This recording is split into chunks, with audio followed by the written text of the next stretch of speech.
Set out once again, determined to return to Tangier and try my luck at escaping. With hope in my heart, I began hitchhiking, standing by the roadside for hours. But as the day dragged on, not a single car stopped for me. The sun set and I was left feeling utterly desperate and alone. The weight of misery pressed down on me, making me question my choices. With nowhere else to turn, I decided to go to the police station, hoping for some kind of solution.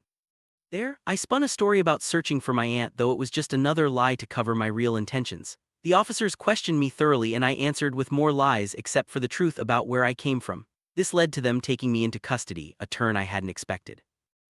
Once in custody, I found myself confined with 3 other boys. The conditions were shocking, far worse than I could have imagined. The room was filthy, stinking, and barely livable, almost like a toilet or even worse. There were no mattresses, just thin rugs on the cold floor for us to sleep on. Each evening we were given only a hard loaf of bread, just enough to keep us alive. Our days were spent cleaning a large new house owned by a chief police officer. Oddly, we looked forward to this work as it allowed us to escape the suffocating, smelly cell, even if only for a few hours. Despite the hardship, the routine gave us a sense of purpose and a brief respite from our misery. One evening, something happened that I will never forget.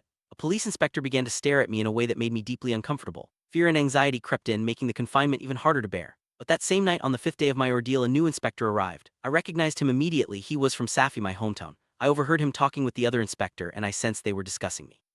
Relief washed over me as I realized he had come to take me away. After days of misery and uncertainty, I finally felt hope and happiness return. Being released from that terrible place was a moment of pure joy, and it marked the end of a chapter I would never forget.